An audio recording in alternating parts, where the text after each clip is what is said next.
Ah voilà, c'est ça le crossfit. Salut les chats, c'est Juju FitCat ou Justine si vous préférez. J'ai 26 ans, je suis créatrice de contenu dans le domaine du sport, de la nutrition et du développement personnel. Aujourd'hui, je vous embarque dans une demi-journée. J'espère que vous allez bien. La totale, on est au max du style. C'est vrai? On tente une deuxième solution de mixeur, les gars.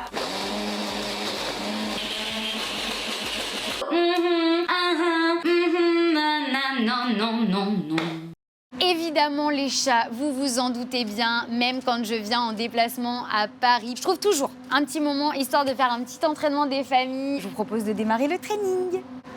Allez, du coup, je vais m'échauffer rapide quand même, histoire de détendre un petit peu. Tu as toute une équipe qui te filme, qui te suit, tu produis beaucoup de contenu. Ouais. Est-ce qu'il y a des choses qu'on voit pas de toi sur les réseaux? Moi, mon but, c'est toujours de montrer vraiment qui je suis à 100% et de montrer du vrai. Mais pour autant, ça ne m'oblige pas, je pense, pour être vrai, pour être moi-même, à tout montrer. J'essaie de protéger un peu tout l'entourage proche de tout ça. Ouais, t'as parce une que, bulle. ouais, c'est ça. Même moi, ça me protège, en fait.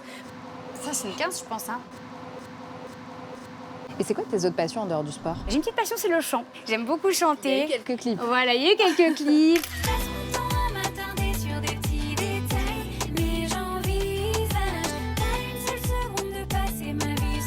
Entre mes 18 et mes 20 ans, j'ai eu 2 ans où j'étais anorexique, où du coup, je pesais peut-être 15 à 17 kilos de moins que ce que je pèse là actuellement. Donc ça a été une période vraiment très très compliquée, où j'avais vraiment une relation très difficile avec mon corps, avec l'image que j'avais de moi, l'image que je renvoyais aux gens. En fait, c'est vraiment ce sport-là qui m'a aidée à remanger petit à petit. Alors ça a été dur, je suis passée par énormément d'étapes. C'est une maladie qui est compliquée et qu'on garde un peu toute sa vie, vraiment. I get those goosebumps every time you come around, yeah. You ease my mind, you make everything feel fine. Word. Et voilà, c'est ça le crossfit. Machine. Je propose d'aller manger. Qu'est-ce que je vais me faire, moi, comme smoothie? Power, détox, protéines. Comment tu fais pour manger sainement, justement? Quelles sont un peu les règles, on va dire, les plus élémentaires? Manger sainement, ça passe par le fait d'écouter en fait tes sensations.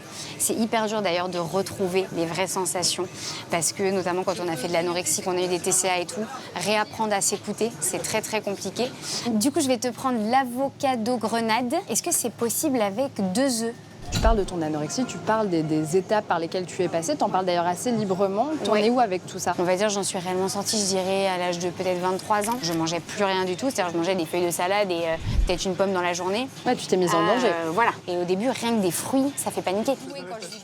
Les gars, je pense que vous connaissez ma petite habitude. À chaque fois que j'ai une assiette elle-ci devant moi, je suis obligée de la filmer. Vous savez, un peu comme ça, là, en mode ouh, ouh, ça donne un petit effet wavy. On enchaîne. Cette journée est une journée marathon. Ce soir, c'est gros événement pour la sortie du livre et du coup, j'ai envie pour une fois de me faire un petit peu canon. Donc, coiffure, maquillage, la totale, les gars, c'est parti. Eh ben, on est très très bien. Comment tu gères le fait de faire un métier d'image? C'est beaucoup un métier d'image, notamment corporel, encore plus que le visage. C'est plus sur la partie vraiment physique qu'on est jugé. Et on se rend compte que les gens voient très très vite les changements. C'est-à-dire que très souvent, j'ai des commentaires d'abonnés qui me disent « Oh là là, Juju, ça se voit que ces derniers temps, t'as un peu pris du poids. » Ou bien « Là, t'es un peu plus musclé que d'habitude, c'est moins joli. » Heureusement, j'ai mon compagnon qui est dans ce domaine-là, qui du coup m'a très vite aidé à prendre du recul parce que je me souviens, vraiment la première photo que j'ai postée de moi, vraiment en mode musclé et en mode posing un peu musclé, les commentaires ont été assez durs et du coup j'avais dit à mon compagnon en mode faut que je supprime la photo, je peux pas laisser ça en fait. Et il m'a dit mais c'est pas à ta communauté de décider pour toi ce que tu vas poster, faut réussir à vite prendre du recul. Je suis vraiment désolée de vous déranger. Et bah, en fait, mes neveux et nièces sont hyper fans. D'accord. Coucou Jonathan, coucou Alison et coucou Lénie. Si jamais vous ne l'aviez pas deviné, c'est Juju FitCat.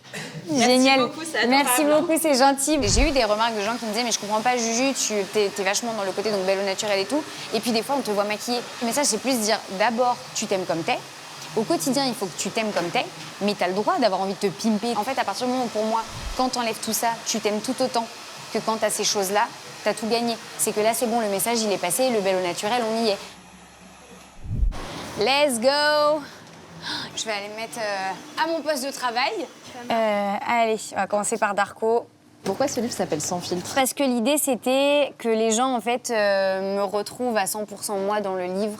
Et tu racontes aussi que c'était un peu parti d'une colère parce que tu en avais marre d'entendre des jeunes filles te dire moi, en fait, je peux pas faire de photos sans filtre. Quand j'ai fait les dédicaces de mon premier livre il y a 2 ans, je devais faire une photo sur 10 quand c'était des jeunes filles sans filtre. Ça m'a fait de la peine en fait de me dire qu'elles avaient une vision hyper déformée d'elles, de se sentir obligées de se cacher pour se sentir bien et pour plaire aux gens, aux autres.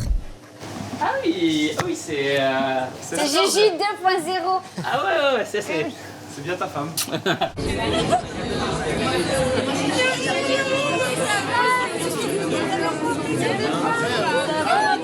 Y a personne pour fringuer avec moi au champagne? Ah, santé, oui. Plus gros point commun, j'ai l'impression, c'est quand même que vous êtes des bosseurs acharnés, l'un comme l'autre. Il n'y a jamais de vacances. Même si on part en vacances, c'est toujours intéressant de faire des stories, faire des petites vidéos, montrer à la communauté comment ça se passe. Donc en fait, c'est un boulot, mais c'est tellement intéressant qu'on voit pas ça comme un boulot. Ça peut arriver qu'une vidéo YouTube ne fasse pas ses statistiques habituelles. Il y a beaucoup de remises en question, etc. Et comme on fait le même métier, on est vraiment là pour se soutenir dans les moments où ça va pas trop. Le plus important, c'est qu'on soit bien tous les deux et voilà.